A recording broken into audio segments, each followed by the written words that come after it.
What's good, family? Can you really buy real estate with business credit? I hear that question a lot because you spend enough time on social media, somebody's going to have you thinking you can open up an LLC on Monday, get $100,000 business credit on Friday, and then buy a rental property on Saturday morning. Family, it does not work like that. Not even a little bit, man. It takes some time to build that structure. But here's what people get wrong, right? Business credit can actually be a powerful tool, right? You can use that in your real estate strategy if you understand how to use it. So today I'm gonna break down the truth of how you actually use business credit, the way you're gonna leverage it, what you can do to get to acquire it, and then how you're gonna strategically move forward when using it to access capital to add more real estate to your portfolio. So what's good, everybody? Tori Sims with Sims Investing. And we're here. We're all about faith, family, and finance. And we just want to make sure you guys win on different levels of your life, right? Not just financially, but also when it comes to spiritually. You want to make sure you stay spiritually aligned, right? And make sure you align with your family as well, because all those things are important for you to have a fulfilled life, right? But let's get into it when it comes to business credit right now. Can you use a $50,000 Amex card to go buy your property? And traditional real estate scenarios, no, you cannot. You can't just swipe it, yeah, and the title is mine. No, that's not how it works, right?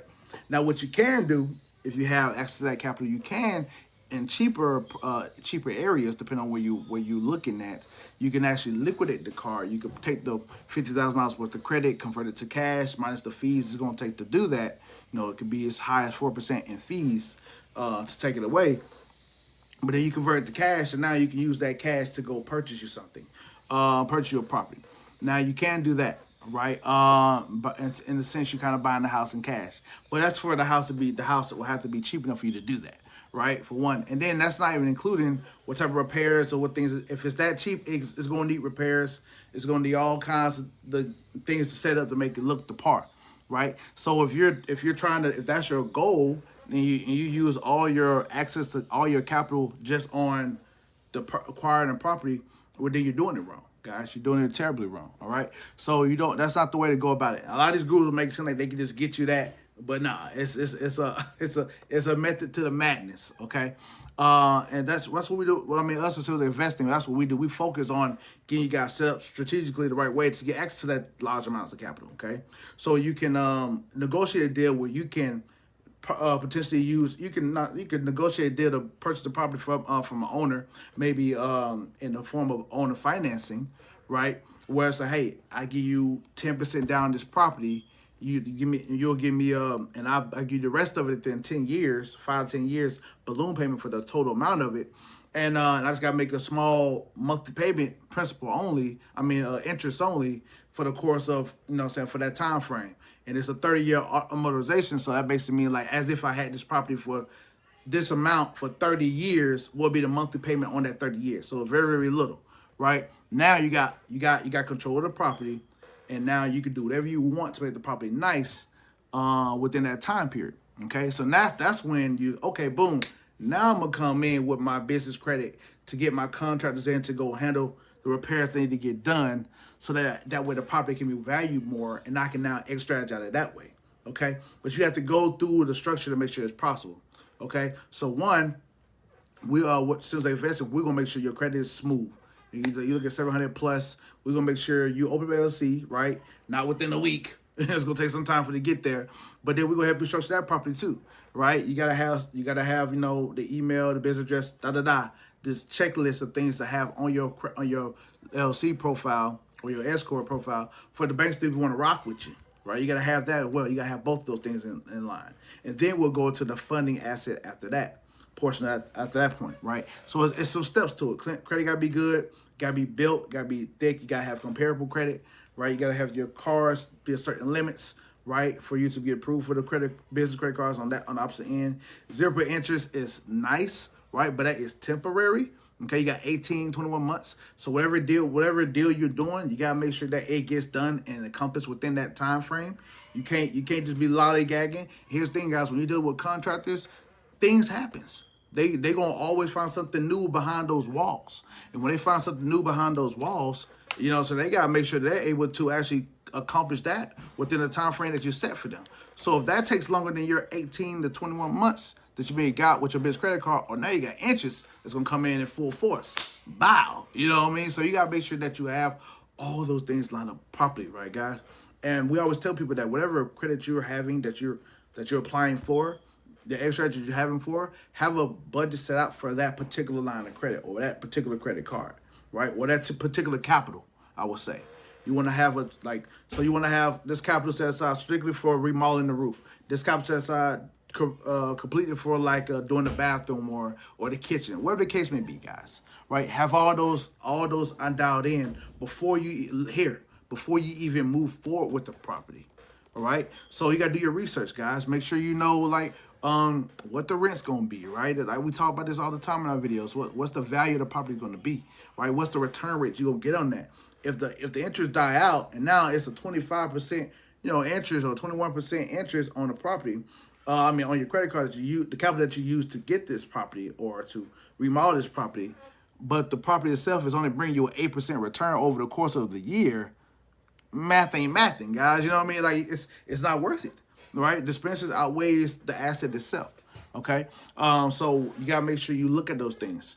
Now, granted, once the property is completed, now that you can refinance out of it, if that's one of your strategies to refinance it out, right? So let's say you get a house, property worth 200,000. Where the property, if it's remodeled, is worth 300,000. But where you find it at, the owner or whatever, let's say you're driving for dollars, right? You're looking around, find a property that's raggedy, toe up from the floor up. It's in a wonderful neighborhood, but this house specifically is not being taken care of. Okay, cool. Let me go find this. Let me go find the person who owns this property. All right, you go find a person through, you doing your research, right? We'll talk about that in another video. But you do the research, and you find the owner, right? And then now you make the owner an offer. Say, hey, I'll offer, 150,000 on this house, right? And now, what I'm saying, and I'll give you 10% now, so I give you 15,000 now, right? In the course of the next 10 years, I'll pay you the rest of the 150. And if it's raggedy toe up and the owner's not doing anything with it, it's a distressed property is what we call it. They'll take that deal. Yeah, man, give me 15,000 for something I'm not doing nothing with, right? And then make sure you make that monthly payment on time, or the contract is now void, and all the money that you put into it cannot be you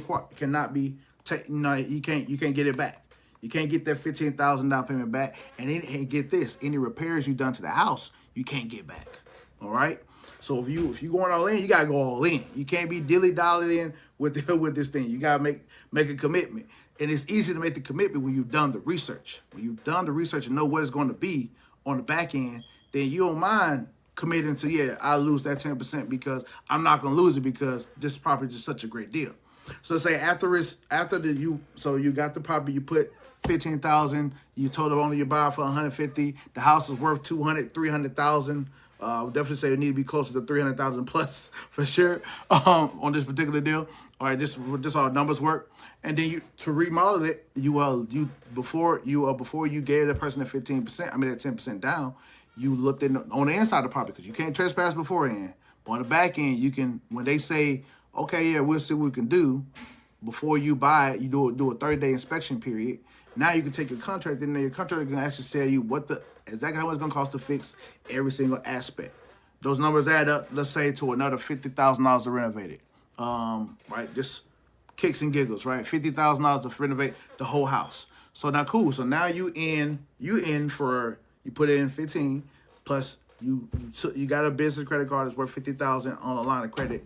You use that to now make the renovation, right? Renovation is complete, okay? Took you some time, right? Took you like 8 months probably to get that repair done. Could be a month, could be 8 months. Who knows? Depending on what the work's got to be done or what the contractor says and how. And you got to be on their tail every single second of the way, because if you lollygag with the contract, they're gonna take their sweet time. If they're not ambitious contractors, they will, and they don't have a whole lot of deals. They'll move slow. So you gotta be on them all the time. Like, hey, ain't this will be done today? Ain't this will be done today? Ain't this will be done today? You gotta be on their tail to make sure the contracts are moving efficiently and swiftly, so that you can get your return this day. Because every single month you're losing money. Every single month you lose money because every single month the house is not valued at $300,000. The house is not bringing in rent for whatever that rent is for the month, and the house is, you're steady gonna have to keep paying no note. So we call those holding costs. All right, because you got to hold on to the property while you wait for it to get done. You got to estimate those things, how much it's going to cost you every single month, and add all those things up. Okay? So if you use that $50,000 worth of credit to remodel the house, I hope you got money left aside over to pay the holding costs. And if not, you get approved for some more credit to take care of holding costs. So that's why we tell people have each thing that you're trying to do, have capital put aside for that, right? You can do all that on the business credit card. You got a business credit card and cover all those things. You can pay the contractor in business credit card. He'll send you an invoice. You pay the invoice with the card. Easy day, right? So now you in it for like, what we say, 65,000 plus, maybe, plus holding costs. Maybe in it for like 80,000, right? No, I'll say 65. So maybe in it for like 70,000, okay? But the house is valued at 300,000 on the back end, okay? Based off your research, you see what other houses are being sold in the area, how they compare to yours. Do they got a carport like yours? Are the square feet the same size? The lot the same size? Do they got upgrades that's similar as yours? Do they mean the same amount of bedrooms and bathrooms you got, right? All that's got to be included in your renovation and your numbers to see what you're gonna be worth on the back end. When those houses sold, did they sell within the year? If it sold longer than a year ago, you're not gonna get that price. I'm sorry. These appraisals are not nice. They ain't trying to give you the top end. You got to show them without a shadow of doubt that this is why mine is valued this much. And it costs you, 700 to 1,000 to 1,200 for each appraisal. That got to be factored in. Right, guys? So there's a lot of steps that got to be factored in when you come to, when it comes to analyzing your deal. But all these things got to be done beforehand. So can you use a business credit card to buy a house online, to buy a property? Yes, you can. Is it wise for that to be the only way you buy a property? No, it's not. You need to have the deal done and squared away before you do that. Make sure the numbers add up properly. 0% APR. I get this question a lot. Like we said, that's the time period. There's a time period to do the business on that, right? So, like you said, before that happens, you need to make sure you got that done in time. So, and your exit strategy is the refinance. So, if you use the refinance the BRRRR method, so once the house is done, you go and you still 0% APR on your business credit cards. You go to the lender and say, "Hey, I got this property. It's deeded to me. I want to take out the property of it. I want to take out the value of it." The banks are not going to give you that whole 100%. If it's valued at 300,000, they will give you 65, maybe 70% of that. So do the math, right? Whatever 70% of 300,000 is, if that's what the appraisal brought it back at, that's the number that they will cut to you. You use that number to now, let's say it's 270,000. You'll cut out 150 you'll cut out 150 minus 15. So, because you put out $15,000 down payment. So, what's that, 135? Yeah, 135 from that 270. You'll cut out from that 270, 135 will go to the lender, to the owner. Now he's taken care, he's squared away. You're left with whatever amount, right? You take out your 80,000 that you put in your renovation from the remainder amount, okay? Then how much you got left, right? So that's how those numbers work. And then now, not only you got the property from whatever left over from the capital, right? But you also got that monthly rent because you got a tenant put in there. You advertise that they can put a tenant in there while you wait. So that's just a simple numbers equation on how a deal can work and how you can use a business credit card to close on those deals, guys. But before anything's happening, you got to have the deal. The research got to be done, right? All right. So you can use a business credit card to purchase a property, but you need to have the structure all laid out so you got the capital for it on the front end. And there are lenders out there who will lend you the entire 100% on the deal. If the deal if you won, you've done deals with them before.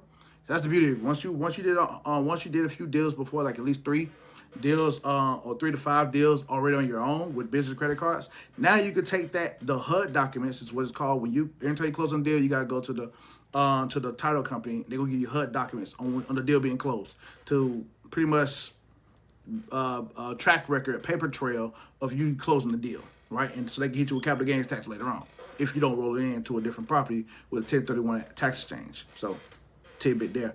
But those documents is now your proof to go to a lender and say, "Hey, I know you give out 100% finances on deals. I have another property that I want to acquire. Here's the layout for it.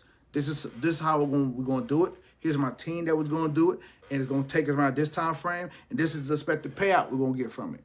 Right? I want you to fund this entire deal." They say, "Okay, but what experience you got?" HUD documents. Here you go. They're like, "Okay, checks out. Yeah, we'll fund that for you." So now you even got to go to business credit cards. You can do the whole thing through a lender. Yeah, they're going to charge higher interest for sure because they're doing the whole 100%. So they're going to charge 100%. But you ain't got to come out no money at all. As long as the deal's good enough, you're going to still profit on the end, on the back end of it. And you just keep rinse and repeat, rinse and repeat, rinse and repeat, guys. So I hope that was some good tip for you guys. Once again, Sims Legacy Investing. My name is Tori Sims. If you like content like this, make sure you like, follow, subscribe. DM us a message to leverage so we can show you guys how to leverage your business credit and get to the next level, guys. Talk to you soon.